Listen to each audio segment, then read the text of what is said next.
where the human race began. Nearly 1 billion people live here. And it's a continent with an incredible diversity of communities and cultures. Yet we know less of its history than almost anywhere else on Earth. But that's beginning to change.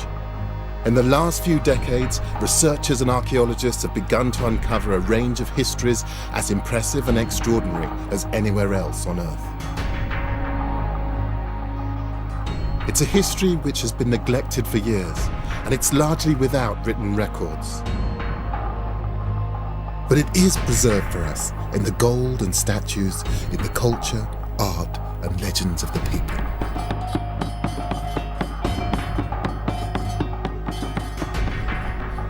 My name is Gus Casely-Hayford. Over many years, I've studied the history and culture of Africa. As an art historian, I'm used to drawing stories from mute objects from the past. I'm going to discover the history and find out what really happened to the lost kingdoms of Africa.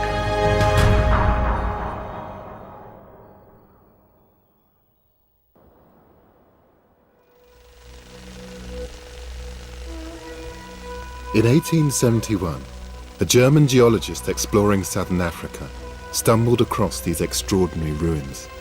He was astonished by what he found. A vast stone city, stranded in the empty savannah. Great Zimbabwe. He had no idea who was responsible for this astounding feat of architecture. But he was sure of one thing. It was too sophisticated to have been built by Africans. Thankfully, these assumptions have been discredited today. But only now are we piecing together the fragments we know about this lost civilization and its connections to other kingdoms of pre-colonial southern Africa. Could Great Zimbabwe really have been an African El Dorado, a city built on gold? In this film, I'm going in search of the story of one of the most mysterious cities and societies in Africa. I don't think we can understand this kingdom without understanding the civilizations and kingdoms that grew up around it. It was part of a rich and fascinating history, largely unknown, the history of wealth, trade, and gold. My journey to find out about Great Zimbabwe would take me from the Swahili coast in modern-day Tanzania to Mozambique, South Africa, and hopefully to modern Zimbabwe itself, where no BBC crew has been allowed to film for 8 years. My first stop is right here at the edge of the continent, where Africa meets the Indian Ocean.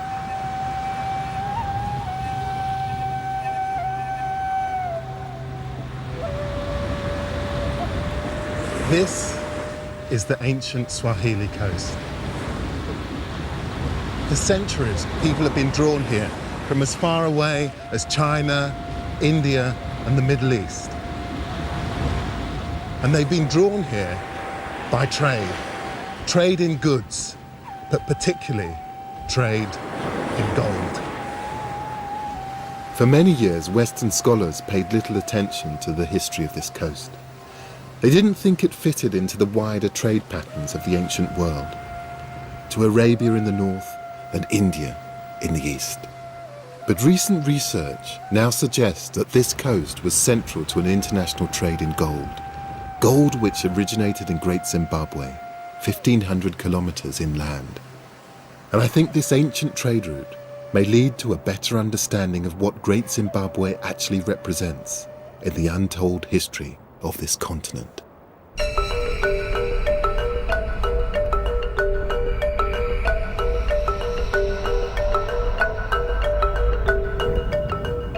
There's evidence to suggest that traders were already coming to this coast from far afield, as long ago as the 1st century AD.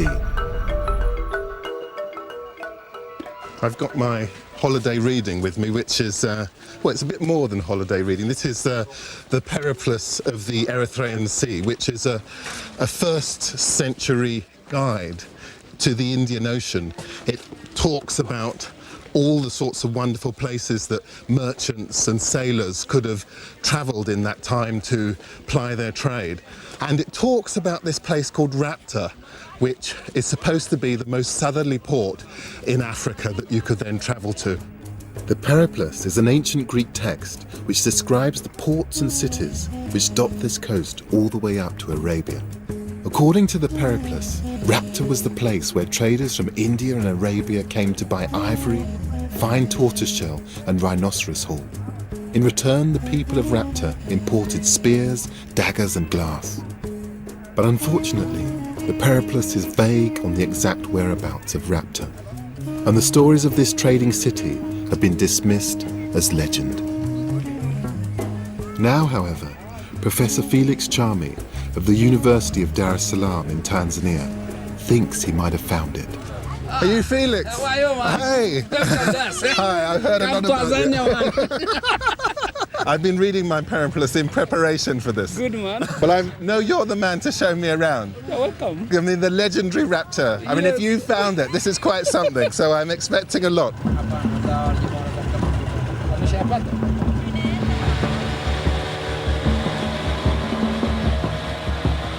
Felix Chami is a world-renowned archaeologist whose work has been instrumental in piecing together the ancient history of the Swahili coast.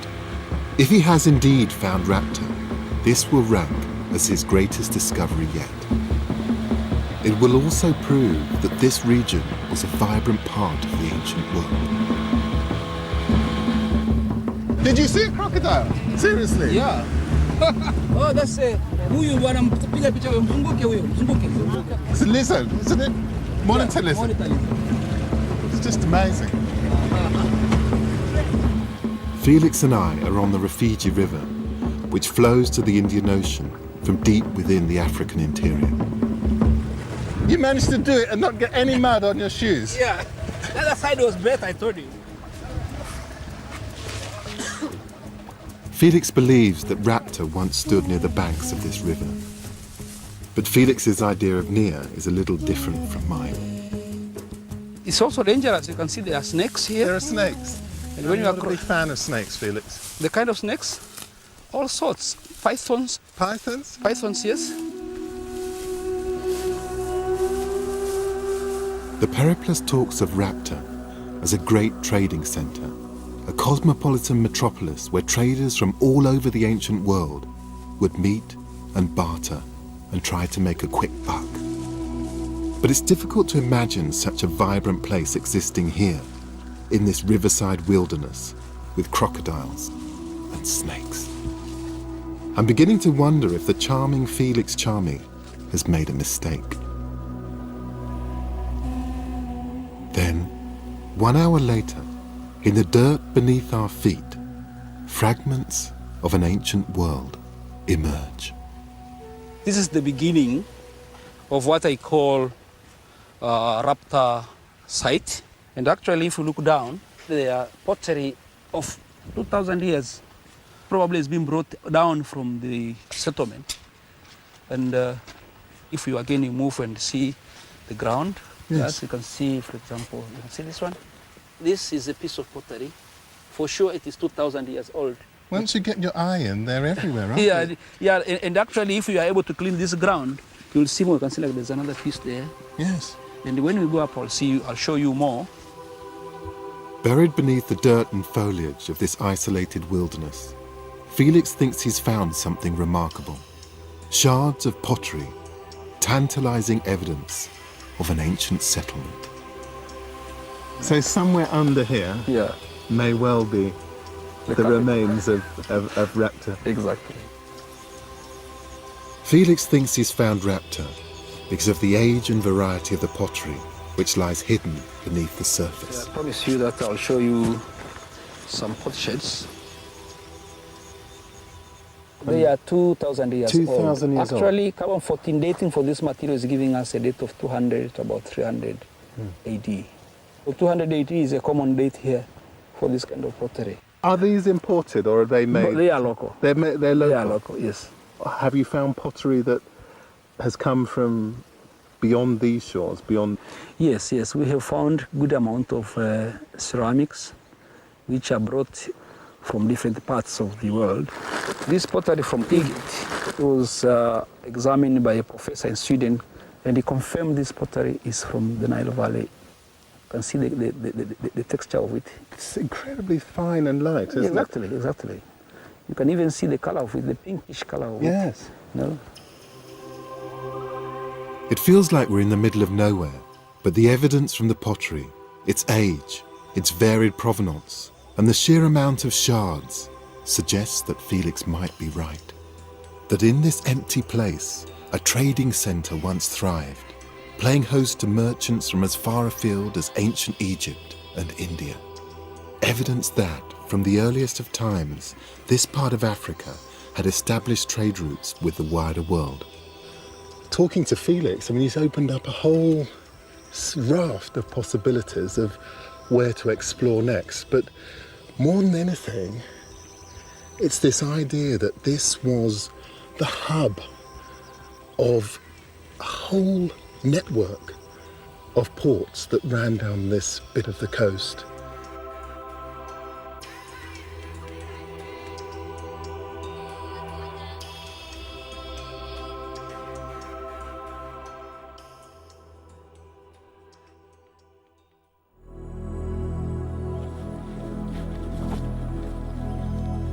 According to the Periplus, Raptor traded in goods from the African interior like ivory and rhinoceros horn, but there's no sign yet of the trade in gold which I'm looking for.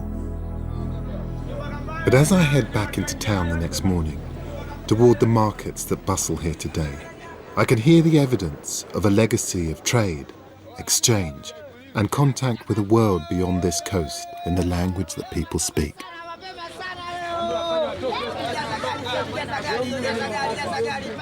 Swahili is an African language, but one which has incorporated many words from around the world, like a linguistic melting pot. The word Swahili itself actually comes from the Arabic word for coast, and there are traces of Indian and even Portuguese too. In fact, Portuguese traders first passed through here in 1498 and described a spectacularly wealthy city on an island just off the coast. And that's where I'm headed next.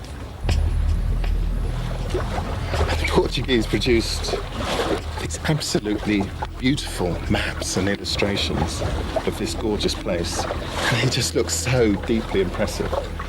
And if the place lives up to this, it's just going to be magnificent.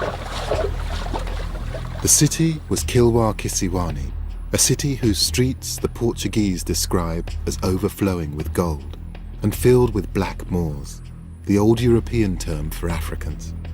Colonial historians assume that Kilwa was an Arab outpost because of its Muslim heritage. But now we think that Kilwa was African, that these were black African Muslims, an interpretation backed up by the observations of the famous Arab traveller Ibn Battuta, who came to Kilwa in 1331. He talks about Kilwa as one of the most beautiful cities, and he talks about the local population as being a very dark complexion, and he describes their ethnic scarifications. I mean, this really was an African city, and it was also a very profitable one. The reason I'm here is that a copper coin like this from 14th century Kilwa has been found at Great Zimbabwe, 1,500 kilometers inland. Evidence perhaps that Great Zimbabwe and Kilwa are two ends of what was a lucrative trade in goods.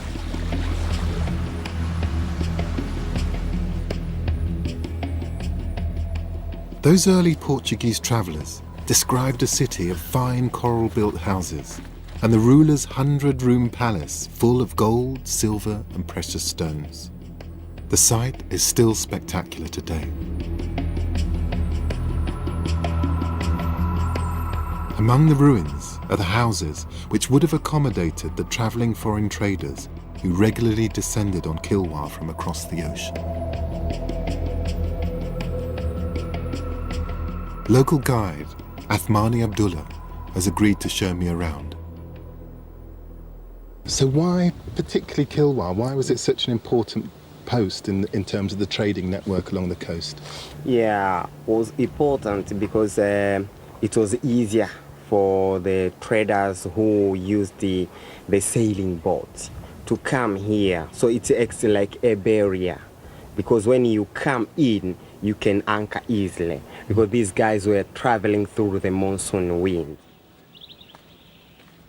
The direction of the prevailing wind on the Swahili coast changes twice a year, allowing ships to cross the Indian Ocean and return again within 12 months. And that's why Kilwa was ideally placed to serve as East Africa's gateway to the trading networks of the ancient world. Lovely to meet Hi, you, Stephanie. nice to meet you. Welcome to Kilwa. Oh, thank you. British archaeologist Stephanie Wynne-Jones of Bristol University is an expert on Kilwa's history and has studied how its fortunes have ebbed and flowed through the ages. One of the things that's really been demonstrated through the archaeology is that there's been a settlement here since at least the 9th century AD. They were really integrated into the Indian Ocean system, actually, and there are a lot of imports brought to the site from mainly from the Persian Gulf area, also from India, as sort of reaching this island at that date. So what was being traded through this port, exported? What sorts of goods were... Well, in general, from the Swahili coast, the products of the African hinterland were being traded, often in the form of raw materials. Kilwa was particularly famous for gold, and the source of Kilwa's wealth was based on the gold trade from the south, from the Zimbabwe plateau. This was an island state made rich by gold. These merchants knew the international value of the precious metal and bargained hard. And as the gold flowed through Kilwa, by the 14th century, the city had become one of the most important and richest ports in Africa. And if you look closely enough, some of that wealth is still visible. Well, this is the Great Mosque of Kilwa, the congregational mosque, which would have served for the Friday prayer when the whole community would come together. And one of the things that's quite wonderful about this particular structure are the domes and vaults that you can see in the roof. And this is a very particularly Kilwa phenomenon to have this sort of quantity of domes and all the sort of arches and columns that you see here. And finding this incredible material, I mean, this is coral, isn't it? It is, and I mean, this is the defining characteristic of Swahili architecture. We call these places stone towns and we refer to stone houses, but actually there's no particularly good natural sources of stone on the coast. And instead this architectural style developed where they use the coral, which is found in abundance here, and the entire structures are built of coral. The blocks, like the one that you're looking at, were actually cut from the living coral, and because it was soft, they were able to use it for these carved features. And then how would it have been finished? So what would it have looked like if I came in? Well, the entire thing would have been plastered also with lime plaster, which actually also comes from coral, so everything is from coral from start to finish. And it would have appeared, you know, totally smooth and totally white. And it would have been a very beautiful thing to look at, actually.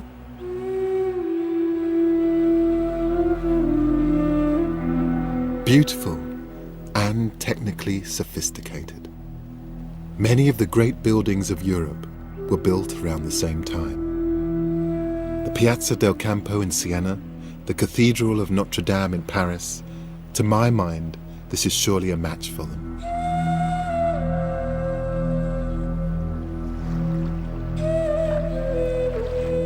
Kilwa was clearly a busy, confident trading centre, a city-state that was intimately linked with the wider world economy. But if Kilwa's wealth came from the gold it traded across this vast ocean, the source of this wealth, the precious commodity which formed the basis of this trade, is not found in Kilwa.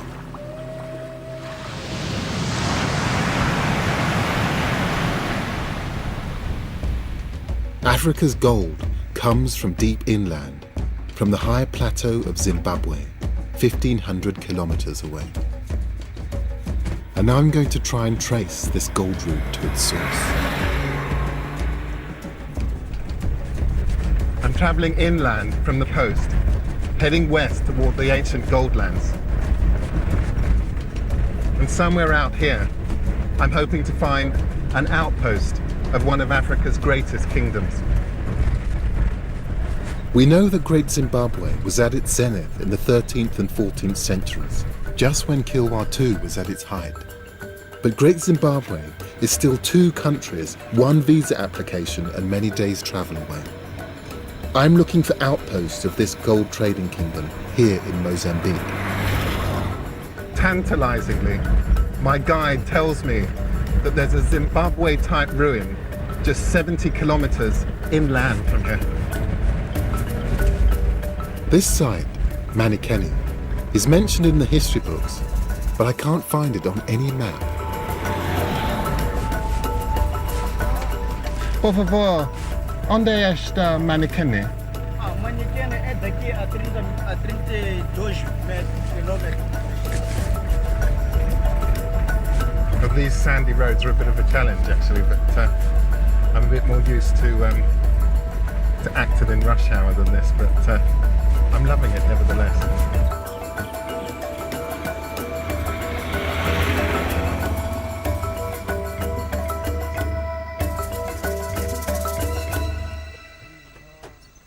There's a welcome waiting for me, led by local historian Vicente Vilanculos. Hello, welcome to Manikeni. And the villagers want to perform a small good luck ceremony for us. We have visitors here that want all things to go well, so that no snakes, no anyone can be beaten or something go wrong. Thank you. I particularly hate snakes, so I think that's I'm really grateful to you. Thank you. The chief's son offers beer to the ancestors on our behalf.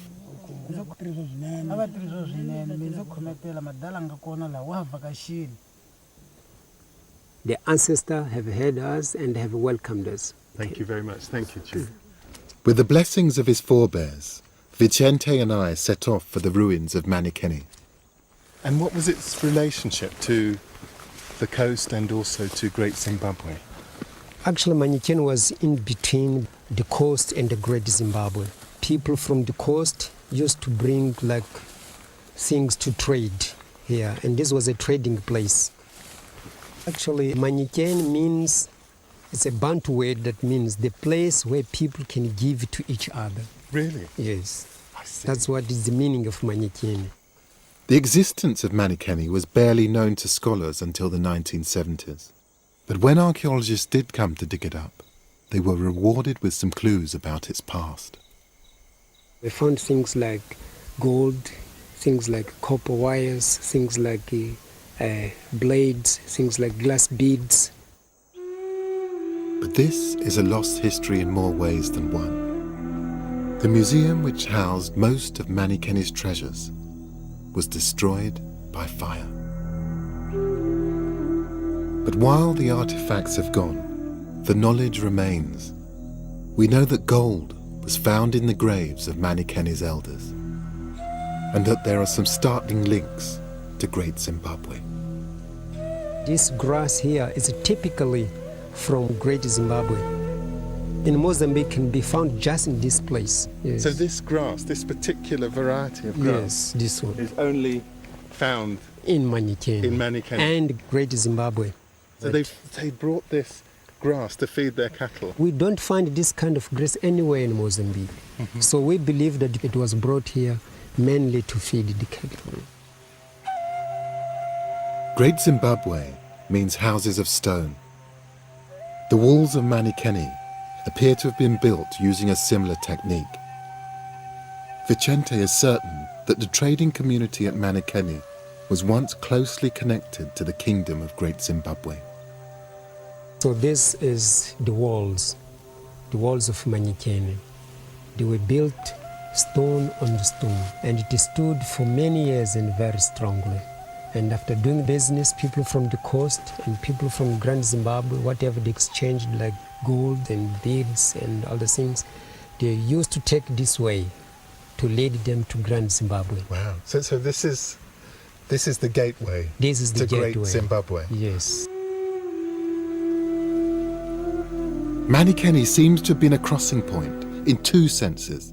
It seems likely that it was a place where gold was traded as a commodity, coming in from Great Zimbabwe, then going out toward the coast and by boat up to Kilwa. But it also seems to be a place where the attitude to the gold itself shifted. Grave findings at Manikeni show that gold was not just a commodity, it was buried with the dead, very different from Kilwa. It's time to move further inland, but first a send-off from the ancestors. Manikeni today is far from the bustling trading centre of the past, but it's a place where the past is remembered, and where the ancestors who may once have formed an important cog in a larger global economy are celebrated enthusiastically. This is a sort of passing on to the future generation, because the old ones, they will be dying out, so they want their children to know how to dance. That's why they have to dance with the young ones. It seems a little bit easy, but it's not easy. It is believed the ancestors are dancing right now. Yes. Yes, and they are hearing it. So they are happy that they have not been forgotten. Yes. The evidence that this place was once a link in the gold trade between Great Zimbabwe and the coast seems compelling. The architecture, the grass, the oral tradition, and the discoveries of gold all point that way. But before I head for Great Zimbabwe, I want to investigate stories of an even earlier kingdom, Mapungubwe. But to do that, I need to head for the modern city of Pretoria in South Africa. Mapungubwe is now part of South Africa's Limpopo province, and fate has been kinder to it than it has been to Manikeni. The museum where Mapungubwe's glorious past is now stored is still standing, home to an astonishing collection of African gold. Curator Cyan Tylee Nell shows me the most famous piece, a little golden rhino. Wow. Gold is so thin it almost glows, doesn't it? Yes. The gold would have been hammered out on a stone anvil. What they would have done is they would have carved a wooden rhino and then formed the gold foil over the wood, and all the little holes you see are where minute tacks or nails would tack the gold sheeting to the wooden core, and of course the wood is disintegrated over 1,000 years. Almost 100% pure gold, so it's got a lovely buttery shine to it. So they must have been a very powerful people. Yes, they were. In fact, there's many other gold artifacts that were found. The second, perhaps most significant item is this gold scepter or mace. It's the largest gold object that was recovered from the burial, also made of gold foil. Mapungubwe was a 12th century kingdom, only a short distance from the gold mines of the Zimbabwean plateau. Its people clearly developed great skill in goldsmithing. This work is impressive by anyone's standards. As at Manikeni, much of the treasure was found in the graves of the kings. And such burials imply a culture which valued gold for more than its commercial value. Gosh, this is a beautiful bowl, isn't it? Absolutely gorgeous. In fact, it's not a gold bowl. It's in fact a headdress. Okay. It was also found in one of the burials. For 75 years, it's been interpreted as a bowl as such, because it obviously just looks like a bowl. So I'm in good company. Yes. Whereas in fact, it was found inverted near the cranium of the individual, near his head. Not as a crown, as if it would fit over the cranium, of course, it's too small, but more a symbolic headdress of some sort. So Cyan, who might have been buried with this? Well, the royalty buried with these gold objects, of course, were the ruling power of the Limpopo Valley at the time, or Southern Africa. So their wealth lay in not only the gold objects, but also their wealth in cattle and trading right until the East Coast. The amount of trade glass beads that one finds at the site, together with the gold, as well as the ivory, shows a very wealthy society. Time to visit Mapungubwe for myself. Nice to meet you. And for that, I need to get airborne. Local farmer Jacques Willemse has offered to give me a ride.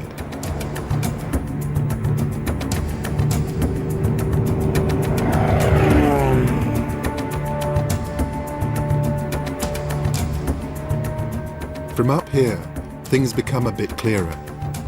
Below me is the mighty Limpopo, which flows to the coast.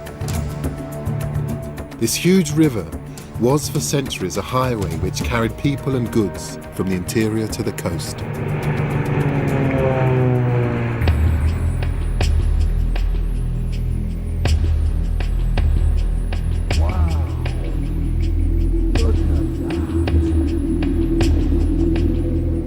And there is what remains of the Golden Kingdom of Mapungubwe.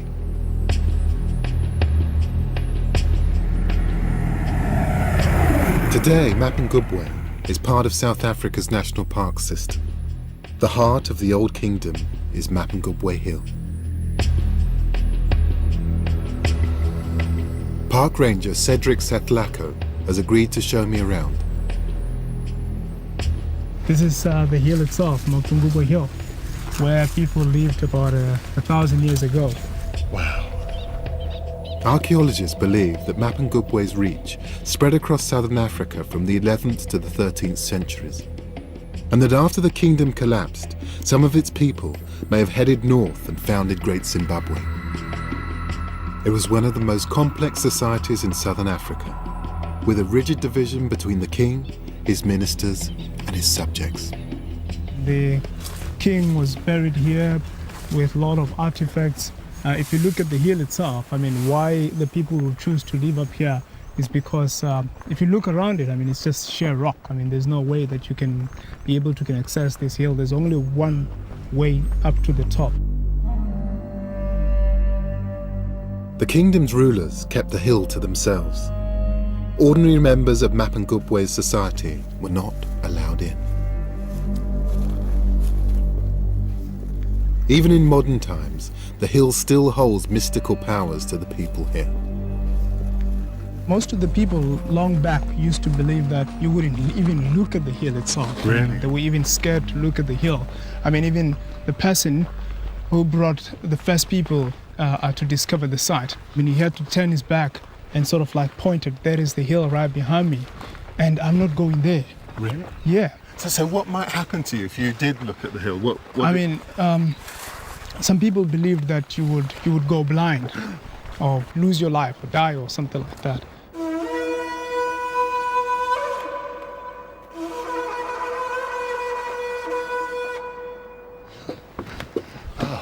It wasn't so bad, eh?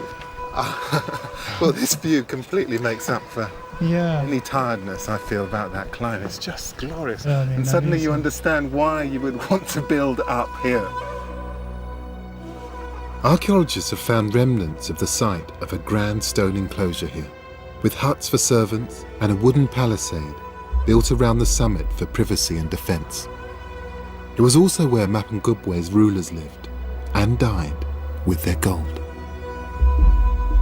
This is exactly where that little golden rhino came from.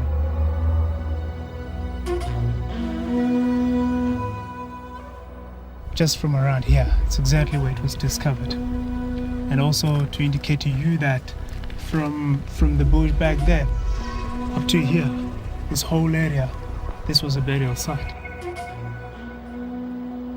These people were buried in a sitting position facing west, and each one of them was buried wearing these golden bracelets, and they were as well buried with clay pots, which were filled with thousands and thousands of golden glass beads.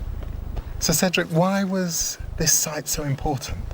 Mapungubwe is the first Southern African kingdom, meaning this is exactly where kingdomship started in Southern Africa. I mean, of all these kingdoms which are still in existence, I mean, today, I mean, this is exactly where it all started.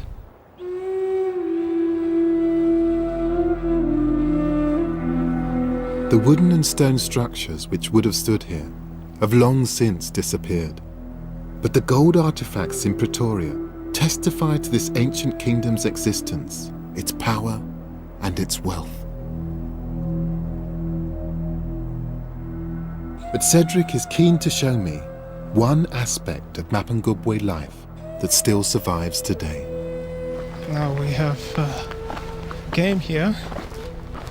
It was played by the Mapungubwe people 1,000 years ago. This is a game called Muruba in Sotho, Mofuba in Venda. I think I recognise this, but please, tell me. Do you? Well, my family are from West Africa, and we have a a game there which looks fairly similar called Owari. Owari is an ancient game of strategy. Now, you see, the gloves are off. The gloves are off. I always thought that Owari was a West African tradition, but the fact that variations of it were played here in Mapungubwe hints at connections which extend across the continent. So maybe this wasn't an isolated kingdom. Maybe it was connected with cultures across the continent.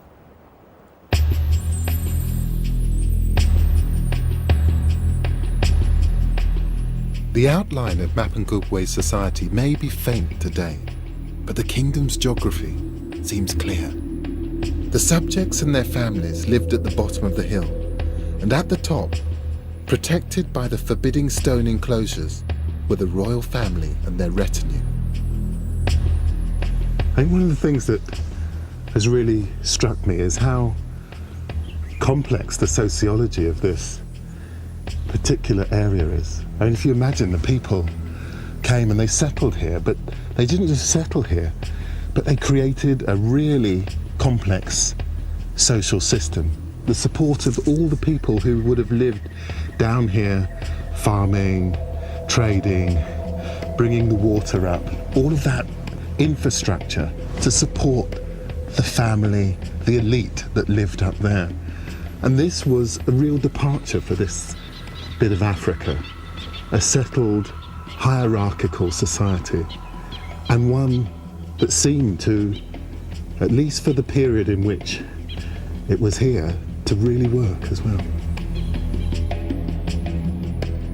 Mapungubwe was once the most powerful kingdom in southern Africa. But by the 13th century, it seems to have collapsed. We don't know why. And there is much more we don't know about the life of the people here, like how power was handed down or what they believed in. But archaeologists now think that the people of Mapungubwe may have travelled north to found an even bigger, more impressive kingdom, Great Zimbabwe.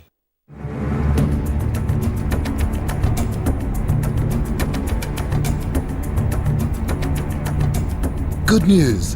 We've finally been granted permission to film in Great Zimbabwe, the greatest lost kingdom of southern Africa. I'm not going to pretend it's been easy getting permission to film in Zimbabwe. It's taken months of applications, persuasion, and at last it looks like we've got permission. But nothing is certain in Zimbabwe these days.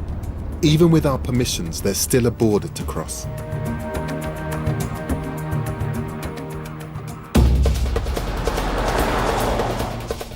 It took 4 hours, but eventually I'm in.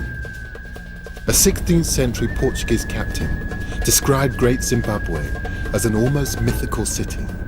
Among the gold mines of the inland plains is a fortress built of stones of marvellous size, and there appears to be no mortar joining them. Great Zimbabwe was Africa's El Dorado, a place of myth and mystery. I'm meeting Zimbabwean archaeologist Edward Matenga, former curator of the entire site. Edward. Hello. It's Gus. Lovely to meet you. He tells me the ruins are so important to the people here that I must have the blessing of one of the site's spiritual guardians, Ambua Vazarira, before I can get in. Gus, what Ambua is saying is that you are welcome to Great Zimbabwe is an honorable guest. So now we are going to take you to the sacred entrance to the site. Thank you. It's been a beautiful welcome. As well as curating this site, Edward Matenga has written extensively about Great Zimbabwe. He is recognised as one of the world's foremost authorities on this mysterious place. For, say, 1890, this place was out of bounds to strangers. Yes. You are not a stranger anymore because you have now been accepted. Well, I feel very honoured. So basically, people would would have to be initiated, as it were, and part of the initiation is passing through the entrance. I see. Where the custodian, the spiritual sort of the head of the place Yes. opens the site for people to come in. I see.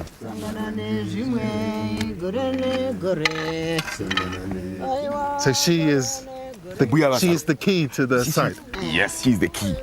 In her sort of responsibility, she has to open the entrance. The entrance. Yeah, So she is. traditionally, you'd have to stop here. You have to stop here.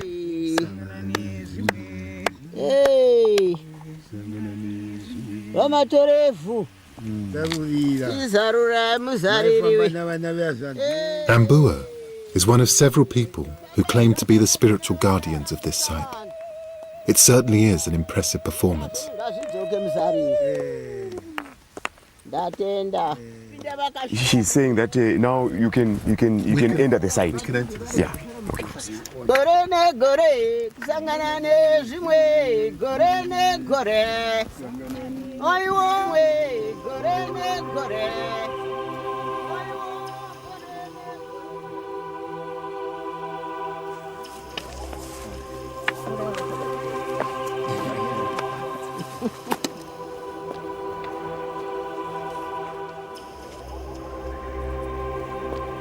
This is the great gold kingdom of Great Zimbabwe. For 200 years, the rulers of this place controlled a massive empire between the Zambezi and Limpopo rivers, covering much of modern-day Zimbabwe and part of Mozambique. This was their capital, their palace, and their bastion.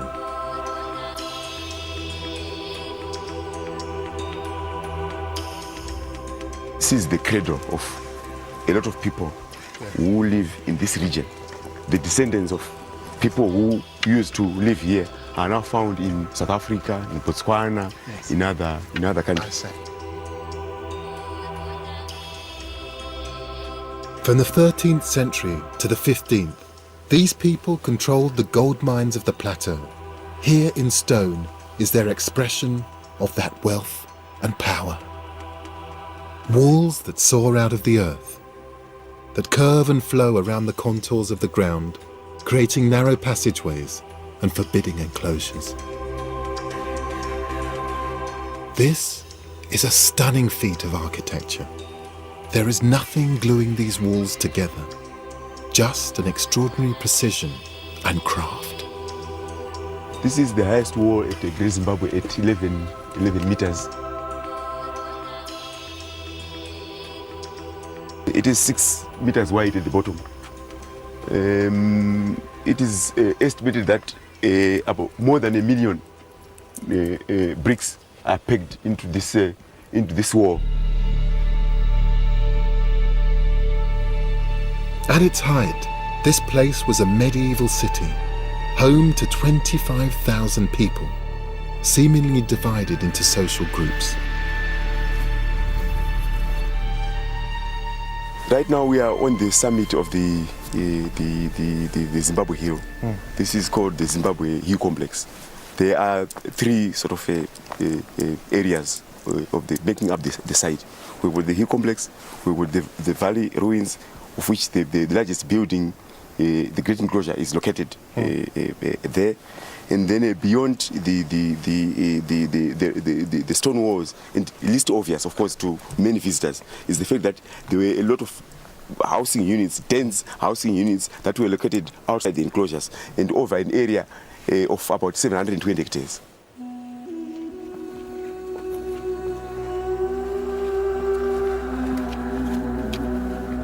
The subjects and their king seem to have lived very separate lives. It's likely that Great Zimbabwe's immense stone walls ensured that the rich, religious, and the powerful were kept separate from everyone else. Yes, the site in many ways is a matrix of passages. Yes. And why they build so many passages is anybody's guess. But I want to believe that it might have something to do with social protocols. Yes. That the idea basically was to control the traffic of people. I see. Some people were not supposed to be seen in certain places. Yes. So they would have to follow designated passages. So there might have been various passages for sort of various levels of, in terms of social organization of the community. Yes. That, okay, the kings or the royal wives, they would follow these passages. And then, of course, the plebeians, the lower sort of rank, would follow these passages.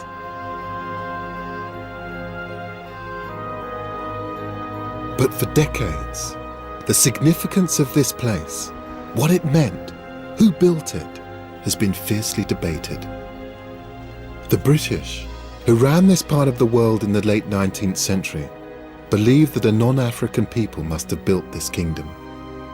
Speculation as to who that might have been has ranged from the Phoenicians to the Queen of Sheba.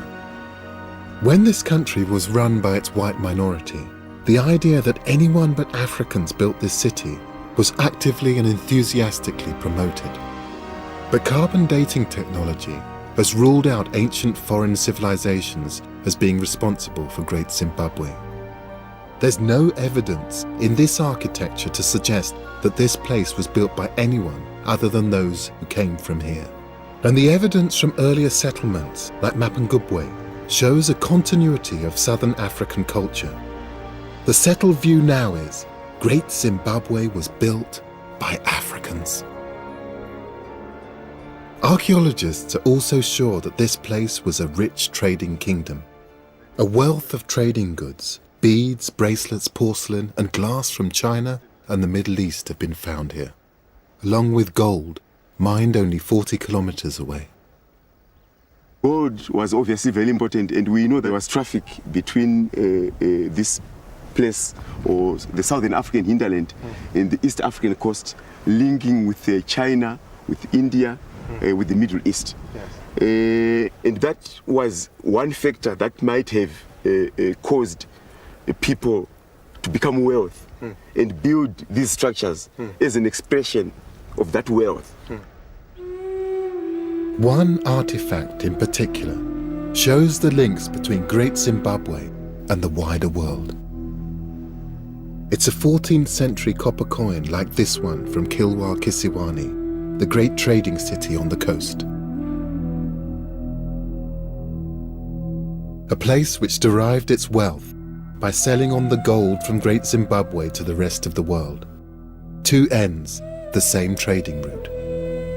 There's still so much that we don't know about Great Zimbabwe, the nature of its king or kings, the full meaning of its narrow passageways and forbidding architecture. But we do know that this vast city was one of Africa's richest and most sophisticated kingdoms, and the starting point of a gigantic trading network that stretched from these high plateaux across southern Africa to the Swahili coast and across the globe to Arabia, India and China. And when Great Zimbabwe went into decline in the 15th century, so too did Kilwa, two kingdoms connected by gold and forgotten by historians for centuries. Today, the ruins of Great Zimbabwe have given their name to a modern African country. They are a reminder that although ancient kingdoms can be forgotten, they are rarely truly lost. This remarkable kingdom, high in the Zimbabwe highlands, is an emblem of a continent remembering its past. I began this journey some distance from here on the Swahili coast, thinking that this was a journey about trade, about gold. But it's been about more than that. It's been about recovering an African past from the ruins of lost civilizations. There's still much we don't know about this history and these lost kingdoms. But here in Africa, their memory is still celebrated, and rightly so. The past is still very much alive here. It's still a living, breathing part of people's lives, their culture, and their identity.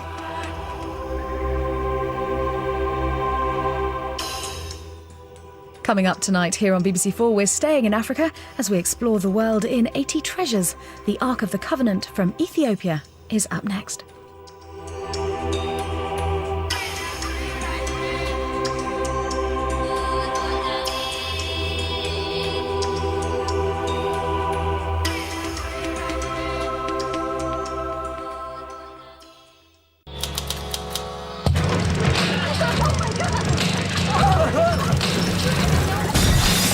Is this really happening? Drop dead, you limey vulture! You think I don't know what you've been doing in there?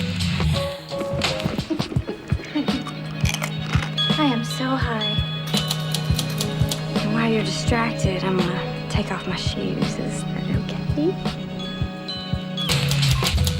Go around! You gotta really pay attention.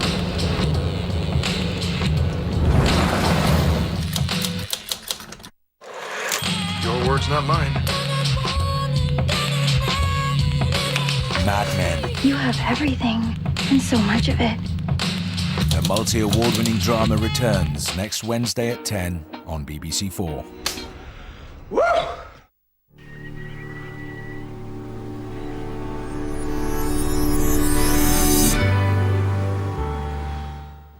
Charlie Brooker's brand new Newswipe is